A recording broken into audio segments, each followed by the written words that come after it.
Hello दोस्तों। तो आज हमारा टॉपिक है स्नेह अध्याय का सेकंड पार्ट, जिसमें हम पढ़ने वाले हैं स्नेह की 24 विचारणाएं। यहाँ पे एक क्वेश्चन आता है कि स्नेह विचारणाएं कितनी होती है। तो इसका आंसर है कि स्नेह विचारणाएं 24 होती है।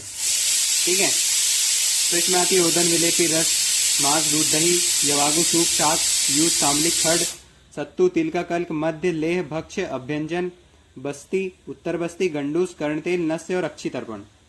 ये स्नेह की 24 विचारणाएं होती है, प्रविचारणाएं होती है। अब हम देखते हैं कि तात्पर्य यह है कि स्नेह का प्रयोग अन्य द्रव्यों के साथ मिलकर और केवल स्नेह का भी होता है। तो इसमें हमको ज़्यादा कुछ नहीं देखना है, सीधे हमको ये समझना है कि विचारणा और प्रविचारणा में क्या अंतर होता है। तो विचारणा वो होती है जिसमें अच्छपान कराया जाता है, मतलब स्नेह का डायरेक्ट इंटेक कराया जाता है, तो उसे विचारणा कहते हैं। और प्रविचारणा वो होती है जब कोई व्यक्ति स्नेह का डायरेक्ट पान नहीं कर पाता है तो उसको प्रविचारणा में स्नेह दिया जाता है, मतलब स्नेह को किसी भी चीज़ में मिलाकर उसका सेवन उस व्यक्ति को करवाया जाता है। तो ये प्रविचारणा कहलाती है। तो प्रविचारणा कैसी होती है? इसमें पहली होती है ओदन, मतलब भात। इसमें क्या होता है कि 5 गुने जल में चावल को पकाया जाता है। ठीक है, तो ये ओदन कहलाता है। दूसरा होता है विलेपी। दले हुए चावल आदि अन्य द्रव्य को 4 गुने जल में ऐसे पकाया जाता है जिसमें चावल गल जाए और जल का आधा भाग शेष रहे, जैसे कि बताया है, विलेपी तू चतुर्गुणे तथा विलेपी विरल द्रवा। इसके बाद आता है रस। रस शब्द से मांस रस लिया जाता है। मांस से जो द्रव भाग तैयार किया जाता है उसे रस कहते हैं। मांस, ताजे मांस को विधिपूर्वक पकाकर तैयार किया जाता है। पेय, दूध, गर्म दूध के साथ स्नेह का प्रयोग किया जाता है। इसमें स्नेह मिला के दे देंगे। दही के साथ स्नेह मिलाकर प्रयोग किया जाता है। यवागु, दले हुए चावल आदि को 6 गुने जल में पकाने पर जिसमें अन्न का अंश अधिक रहता है और जल का अंश कम रहता है उसे यवागु कहते हैं। सूप, यह शिंबी धान्य को दल कर 14 गुने या 18 गुने जल में पकाने पर जब चौथाई शेष रहता है तब कार्य में लाया जाता है। अगला आता है शाक। यह फल, पुष्प, पत्र आदि 6 प्रकार के वानस्पतिक द्रव्यों से सिद्ध किया जाता है। फिर आता है यूष। यह सिंबी धान्य को दल कर 14 गुने 18 गुने जल में पकाने पर जब जल आधा शेष रहता है तब कार्य में लाया जाता है। उसके बाद आता है काम्बलिक। काम्बलिक में जो है यह तिल और उड़द के कल्क में दही, खटाई, नमक और तेल मिलाकर तैयार किया जाता है। यह था काम्बलिको मता। ठीक है। अब आता है खड। मट्ठे के साथ कैत, चांगेरी, चौपतिया, मारिच, जीरा, चित्रक आदि द्रव्यों को पकाकर तैयार किया जाता है। उसके बाद आता है सत्तू। इससे जौ का सतुआ लिया जाता है, मतलब सत्तू का जो यूज़ किया जाता है उससे इसका तात्पर्य लिया जाता है। उसके बाद आता है तिल पिष्ट। इससे तिल की खली ली जाती है। मध्य, इससे आसव, अरिष्ट, शराब आदि लिए जाते हैं, शराब। ठीक है। अब आता है लेह। इससे चीनी आदि द्रव्यों के संयोग से बनाए हुए अन्न जैसे हलवा, लपसी आदि का ग्रहण होता है। अब आता है भक्ष्य। इससे घृत से बने हुए मालपुआ आदि का ग्रहण होता है। फिर क्या आता है अभ्यंजन। इससे शरीर में विभिन्न द्रव्यों से सिद्ध किए हुए तेल आदि स्नेहों का मर्दन किया जाता है। फिर आता है बस्ती। बस्ती में क्या होता है, इससे विधिपूर्वक अनुवासन बस्ती का प्रयोग किया जाता है, क्योंकि यह स्नेहन का प्रकरण है। शरीर को स्निग्ध करने के लिए ही यह किया जाता है। निरुबस्ती, शरीर में रुक्षता उत्पन्न होती है। ठीक है, इसलिए क्या दी जाती है, इसीलिए अनुवासन बस्ती दी जाती है। ठीक है।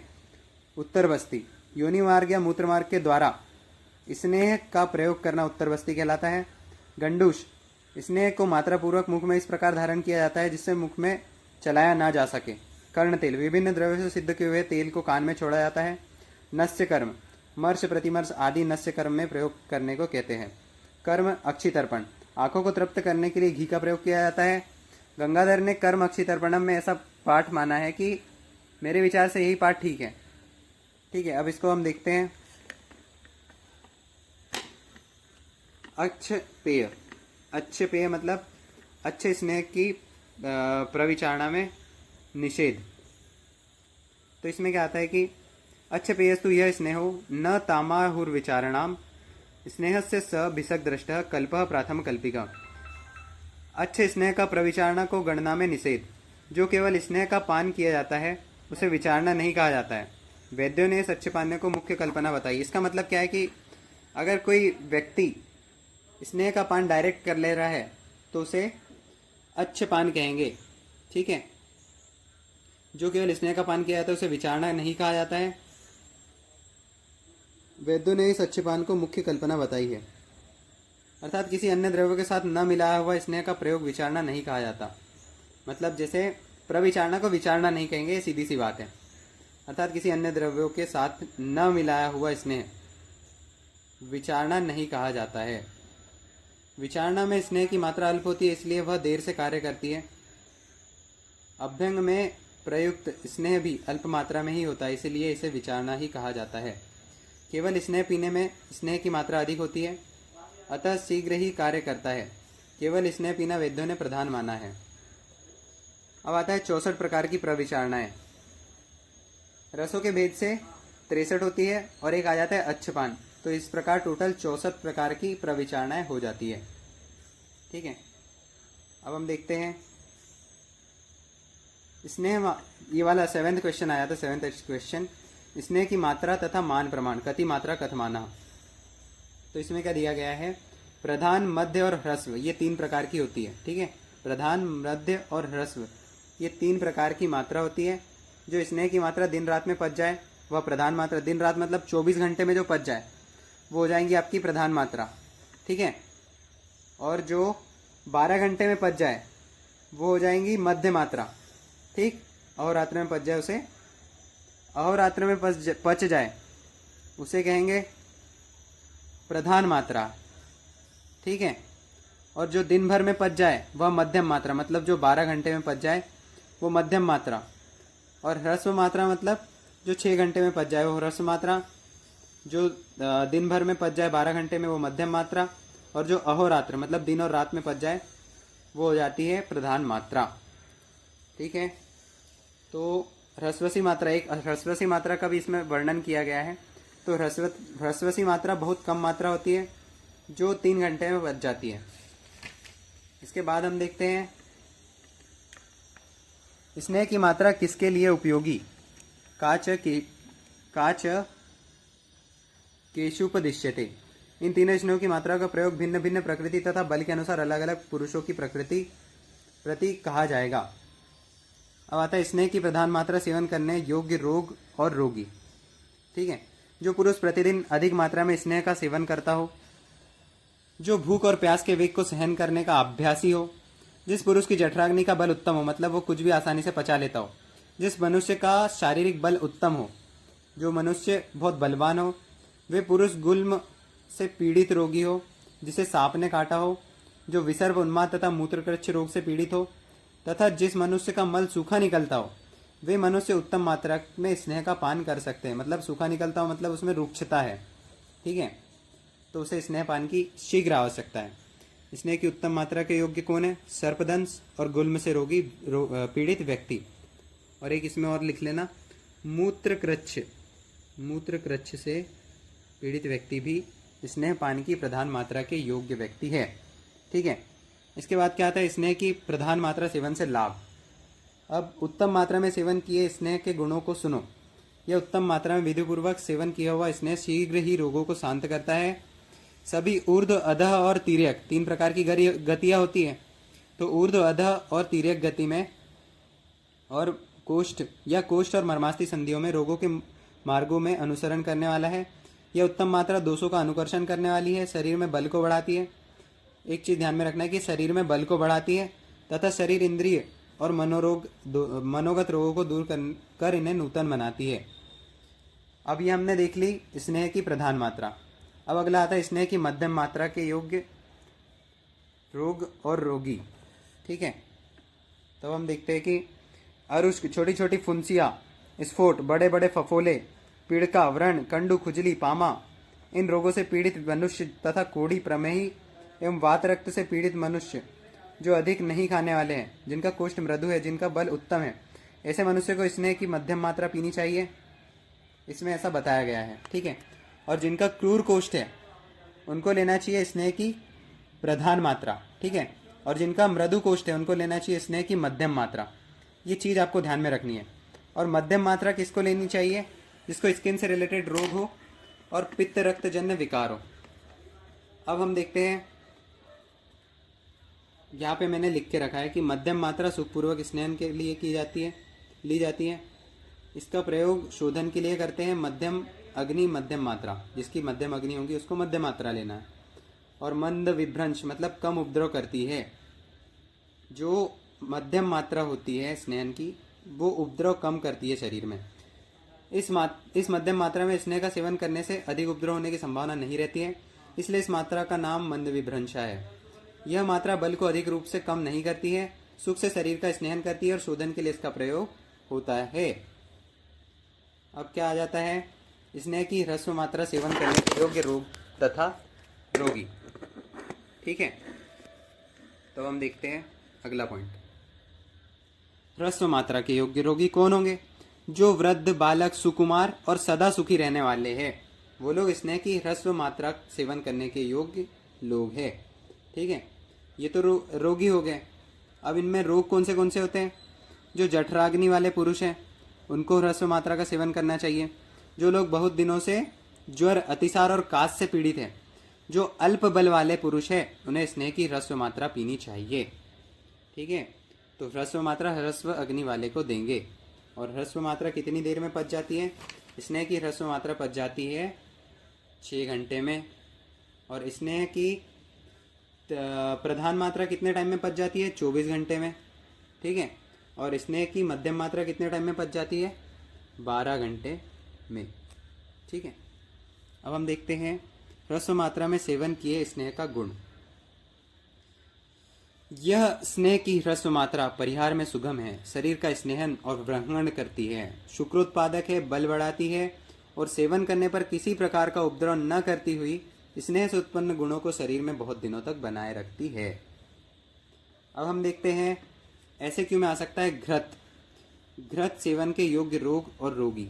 ठीक है, तो जो मनुष्य वात पित्त प्रकृति के हो अथवा वात प्रकृति या पित्त प्रकृति के हो, वातजन्य, पित्तजन्य या वातजन्य विकार से पीड़ित हो, नेत्र को स्वस्थ रखने की इच्छा रखते हो, उरछत से पीड़ित हो, जिनका शरीर क्षीण हो गया हो, वृद्ध हो, अत्यंत दुर्बल हो, जो दीर्घायु की इच्छा रखते हो, जो बल, वर्ण और स्वर को उत्तम बनाना चाहते हो, शरीर में पुष्ट संतान की इच्छा रखते हो, शरीर में सुकुमारता, कांति, ओज, स्मरण शक्ति, मेधा, अग्नि की दीप्ति, इंद्रियों में शक्ति और इंद्रियों को बलवान बनाना चाहते हो तथा दाह, शस्त्र, विष और अग्नि से पीड़ित हो, उन लोगों को घी का सेवन नित्य करना चाहिए। चतुर्विध स्नेह में घृत का सेवन इन लोगों को करना चाहिए। ठीक है, घृत प्रभाव से अग्निवर्धक होता है। अब अगला क्या आता है? तेल का सेवन करने योग्य रोग और रोगी। ठीक है, तो इसमें हम देखते हैं तेल जो होता है कफ और मेदा बड़ी हो, वात व्याधि में यूज़ किया जाता हो, जो त्वचा में कांति चाहते हो, उन लोगों को तेल का यूज़ करना चाहिए। क्रूर कोष्ठ, कृमि कोष्ठ और ठंडे समय में तेल का यूज़ करना चाहिए, क्योंकि तेल ऑलरेडी गर्म होता है। ठीक है, तो अब हम देखते हैं तेल सेवन के योग्य रोग और रोगी। जिनकी डबल चिन होती है उनको भी, डबल चिन मतलब आपकी जो चिन होती है उसमें किसी किसी की डबल चिन मतलब चिन लटकने लग जाती है, तो ऐसे लोग को तेल का सेवन करना चाहिए।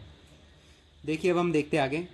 जिन व्यक्तियों के शरीर में कफ और मैदा अधिक बढ़ा हुआ हो, जिनमें कफ बढ़ा हुआ हो, जिनके गले और उदर में इतना मांस बढ़ गया हो कि चलते समय हिलता हो, जो वात व्याधि से पीड़ित हो, जो पित्त प्रकृति के मनुष्य हो, मतलब पित्त वाले को भी करना है और वात वाले को भी करना है, और जिसका मेद बढ़ा हुआ है उसको भी तेल का सेवन करना है। ठीक है, जो शरीर में बल, पतलापन, हल्कापन, दृढ़ता और शरीर को स्थिर बनाना चाहते हो, मतलब ये तेल के श्लोक में बताया गया है स्थिरकरण मंगानाम। ठीक है, स्थिरकरण मंगानाम, ये तेल के फायदे के बारे में बताया गया है। ठीक है, तेल के सेवन से लाभ के बारे में बताया गया है। बल, पतलापन, हल्कापन, दृढ़ता और शरीर को स्थिर बनाना चाहते हो, जो मनुष्य अपनी त्वचा को स्निग्ध बनाना चाहते हो, श्लक्ष्ण और पतली बनाना चाहते हो, जिनके उदर में कृमि हो, जिनका कोष्ठ क्रूर हो, जो नाड़ी व्रण से पीड़ित हो और जिन लोगों को तेल खाने का अभ्यास हो, वे लोग ठंडे समय में तेल का पान कर सकते हैं। एक चीज़ ध्यान रखना है, ठंडे समय में तेल का पान करना है, क्योंकि तेल ऑलरेडी गर्म होता है। ठीक है, अब हम देखते हैं वसा सेवन योग्य रोग और रोगी। तो वसा का सेवन किनको करना चाहिए? जो मनुष्य वायु और धूप को अधिक सहन कर सकते हैं, जिनका शरीर रूक्ष है, जो बाहर ढोने और रास्ता चलने से क्रश हो गए हैं, जिनके शरीर में शुक्र और रक्त सूख गए हैं, जिनके कफ और मेदा क्षीण हो गए हैं, जिनके अस्थि संधि शिरा स्नायु मर्म और कोष्ठ में अधिक वेदना होती है, जिनके शरीर में वायु ने अधिक कुपित होकर स्रोतों को आवृत कर दिया है, जिनकी अग्नि अत्यधिक तीव्र है और जो मनुष्य वसा खाने के अभ्यासी है, ऐसे व्यक्तियों को सदा वसा का सेवन करना चाहिए। ठीक है, अगर इनको स्नान करना है तो इनको वसा का सेवन करना चाहिए। अब हम बात करते हैं वसा मज्जा के योग्य रोगी और रोग। ठीक है, जिन व्यक्तियों की अग्नि तीन या तीव्र होगा इसमें, जो क्लेशों को सहन कर सकते हो, अधिक भोजन करते हो, स्नेहों का सेवन सदा करते हो, वाद रोग से पीड़ित हो, जिनका क्रूर कोष्ठ हो, ऐसे व्यक्ति को यदि स्नेहन करना हो तो उन्हें मज्जा का पान करना चाहिए। अब हम देखते हैं इसका विमर्श। जिन व्यक्तियों के लिए जो स्नेह हितकर होता है वह सभी बात यहाँ बताई गई है। भिन्न भिन्न प्रकृति के व्यक्तियों के लिए तथा भिन्न भिन्न रोगों में विशेष रूप से लाभ करने वाले स्नेहों का यह वर्णन किया गया है। पर सामान्यतः स्नेहन के लिए सभी प्रकार के व्यक्तियों को और रोगों में घृत का प्रयोग किया जाता है, क्योंकि स्नेहों में सर्वश्रेष्ठ घृत को ही बताया गया है। स्नेहों में सर्वश्रेष्ठ घृत को बताया गया है और उसमें भी गाय के घृत को सर्वश्रेष्ठ बताया गया है। क्यों बताया गया है? क्योंकि संस्कारों नाम ही गुणांतर धानम। घृत जो होता है वो दूसरों के गुणों को अपने अंदर ग्रहण कर लेता है। ठीक है, गुणों में परिवर्तन कर लेता है। अब क्या आता है अगला क्वेश्चन, स्नेह का प्रकर्ष काल। प्रकर्ष स्नेह च कह। स्नेह का प्रकर्ष काल 7 दिन या 3 दिन है। स्नेह का अधिक से अधिक प्रयोग 7 दिन और कम से कम प्रयोग 3 दिन करना चाहिए। ठीक है, तो मैक्सिमम 7 डेज और मिनिमम 3 डेज का अपने को स्नेह का सेवन करना चाहिए। ठीक है, ये हम लिख के रख लेते हैं, एग्ज़ाम के टाइम पे बहुत काम में आता है। अब हम देखते हैं, देखो यहाँ पे एक इम्पॉर्टेंट बात है, मृदु कोष्ठ जो होते हैं मृदु कोष्ठ 3 दिन में और क्रूर कोष्ठ 7 दिन में स्निग्ध हो जाते हैं। ठीक है, ये चीज़ आपको याद रखना है और आपको और ज़्यादा डिटेल में पढ़ना है तो आप इसका विमर्श पढ़ सकते हैं। अब हम देखते हैं स्नेहन के योग्य पुरुष कौन है। जिन व्यक्तियों को स्वेदन अथवा शोधन कराना हो, ठीक है, जिन व्यक्तियों को स्वेदन अथवा शोधन कराना हो, जिनका शरीर रूक्ष हो, वात व्याधि से पीड़ित हो, जो नित्य व्यायाम करने वाले हो, नित्य मदिरा पीते हो, नित्य स्त्री का सेवन करते हो, जो नित्य चिंता करने वाले हो, ऐसे व्यक्ति को स्नेह कराना चाहिए। नित्य चिंता करने वाले स्टूडेंट भी आ सकते हैं, पॉलिटिशियन भी आ सकते हैं, और जो बहुत ज़्यादा बोलते हो उन लोग को भी स्नेह का सेवन करना चाहिए। स्नेह के अयोग्य पुरुष कौन है? ये बहुत अच्छा क्वेश्चन है। स्नेह के अयोग्य पुरुष कौन है? बिना संशोधन कराए जिन लोगों को रूक्षण क्रिया बताई जाएगी, जिन लोगों के शरीर में कफ और मेदा बढ़ा हुआ तथा जिन लोगों के लिए रूक्षण क्रिया कही जाएंगी, जिनको रूक्षण करवाना है, मतलब जो ऑलरेडी स्नेह से युक्त है, उनको स्नेह कराने की क्या ज़रूरत है? जिनके लिए रूक्षण क्रिया कही जाएगी, यदि उन्हें संशोधन न करना हो तो स्नेहन क्रिया नहीं कराई जाती है। जिनके मुख और गुदा से इतना अधिक स्त्राव होता हो कि गुदा और मुख कफ से भरा हुआ हो, जो नित्य मंदाग्नि से पीड़ित हो, जो तृष्णा तथा मूर्छा से युक्त हो, मतलब मंदाग्नि से पीड़ित हो मतलब स्नान कराएंगे तो वैसे ही अग्नि मंद हो जाएंगी, जो तृष्णा तथा मूर्छा से युक्त हो, गर्भिणी हो, तृष्णा तथा मूर्छा से युक्त हो मतलब जिन्हें प्यास लगी हुई हो, जिन्हें प्यास लगी रहती हो, मूर्छा मतलब वो मूर्छा ग्लानि से पीड़ित रहते हो, गर्भिणी हो, तालु शोष से पीड़ित हो, अन्न में अरुचि हो मतलब एनोरेक्सिया हो, वमन रोग, उदर रोग, आम दोष या कृत्रिम विष से पीड़ित हो। वमन रोग मतलब जिन्हें वोमिटिंग हो जाती है बार बार, उदर रोग मतलब उदर से रिलेटेड रोग हो जाएंगे, आम दोष या कृत्रिम विष से पीड़ित हो मतलब जो लोग विष से पीड़ित हो, जो दुर्बल हो, जो क्लोम युक्त हो, स्नेह पीने में जिनमें ग्लानि होती है मतलब अग्नि मंद हो जाती है, जो मद से पीड़ित हो, जिन्हें नस्य और बस्ती कर्म किया जा रहा हो, ऐसे व्यक्तियों को स्नेह नहीं करवाना चाहिए। यदि असावधानीवश स्नेहपान करा दिया जाता है तो स्नेहपान से भयंकर रोग हो जाते हैं। ठीक है, इसमें एक और चीज़ ध्यान रखना है कि जो नस्य और बस्ती कर्म कर रहे हो ऐसे व्यक्तियों को भी स्नेह नहीं करना है। अब इसके विमर्श में एक चीज़ देख लेते हैं। तृष्णा रोग में कफ और आमदोष द्वारा स्त्रोतों का अवरोध हो जाता है। ठीक है, तृष्णा रोग मतलब प्यास, कफ और आमदोष द्वारा स्त्रोतों का अवरोध हो जाता है। ठीक है, तो इनमें भी स्नेह नहीं करवाना है। अतः स्नेह का सेवन करने से पुनः आम और कफ की वृद्धि हो जाने से तृष्णा का वेग अधिक बढ़ जाता है। इसलिए तृष्णा में स्नेह का सेवन करना मना किया गया है। मूर्छा या संन्यास में जो मधुमेह का लक्षण है उसमें स्नेह फैट्स देना हानिकारक होता है। डायबिटीज़ वाले व्यक्ति को भी स्नेह नहीं करना है। ठीक है। दुर्बल व्यक्ति को स्नेहपान कराने से उसका पाचन नहीं होता और क्लांत व्यक्तियों की कफ की अधिकता होने के कारण स्नेह का पाचन नहीं हो पाता है, इसीलिए इन्हें स्नेहपान नहीं करना चाहिए। और जिन लोगों को स्नेह देखकर ही ग्लानि उत्पन्न हो जाती है उनके लिए मनोविरुद्ध होने से उसका प्रयोग नहीं करना चाहिए। ठीक है। अब हम देखते हैं हाँ एक और चीज़, जो प्रतिदिन मदिरा पीने वाला व्यक्ति है उनके लिए भी स्नेह का निषेध है। जो कभी कभी पीता है वो व्यक्ति स्नेहन करवा सकते हैं। अब हम देखते हैं अस्निग्ध व्यक्ति के लक्षण, मतलब जिनमें स्निग्धता बिल्कुल भी नहीं है ऐसे व्यक्तियों के लक्षण। तो इसमें क्या है, पहला लक्षण है मल का गांठदार और रुक्ष निकलना, वायु का अनुलोम न होना, जठराग्नि का मंद होना, शरीर में खरता और रुक्षता उत्पन्न हो जाना अस्निग्ध पुरुष का लक्षण है। मतलब इनको स्नेहन की जरूरत है। ठीक है, क्योंकि ये अस्निग्ध व्यक्ति है। अब हम देखते हैं सम्यक स्निग्ध व्यक्ति के लक्षण। ये बहुत ज़्यादा इंपॉर्टेंट कोटेशन है दोस्तों। वातानुलोम्यम दीप्तो अग्निर्वर्च स्निग्धम संहतम मार्दवम स्निग्धता चांगे स्निग्धा नामुपजायते। वातानुलोम्यम दीप्तो अग्निर्वर्च स्निग्धम संहतम मार्दवम स्निग्धता चांगे स्निग्धा नामुपजायते। सम्यक स्निग्ध व्यक्ति के लक्षण ये है कि स्नेहन क्रिया के बाद यदि वायु का अनुलोम हो, मतलब हमने व्यक्ति का वो तो करवा दिया है, स्नेहन करवा दिया है, तो अब हमको कैसे पता चलेगा कि उसका प्रॉपर स्नेहन हो चुका है। तो इसमें हमें देखना है कि वायु का अनुलोमन हो, जठराग्नि भी तीव्र हो, मल चिकना और गांठदार न हो, शरीर में कोमलता और चिकनापन हो, तो इस व्यक्ति की स्नेह क्रिया उचित रूप से हुई है यह समझना चाहिए। वातानुलोम्यम दीप्तो अग्निर्वर्च स्निग्धम संहतम मार्दवम स्निग्धता चांगे स्निग्धा नामुपजायते। अब हम देखते हैं अति स्निग्ध व्यक्ति के लक्षण। तो अति स्निग्ध व्यक्ति के क्या लक्षण होंगे? स्नेह पीने के बाद जिस व्यक्ति के शरीर में पीलापन, भारीपन, जड़ता उत्पन्न हो, मल पच कर न निकले, तंद्रा, अरुचि और उत्क्लेश हो, ये लक्षण उत्पन्न हो तो उस व्यक्ति को स्नेहन क्रिया अधिक रूप में हो गई है, ऐसा जानना चाहिए। अब हम देखते हैं स्नेह पान से पहले क्या हिताहित है। स्नेह पान के पहले क्या हिताहित है ये हमें देखना है। तो ये हम देखेंगे अगले पार्ट में। थैंक यू दोस्तों।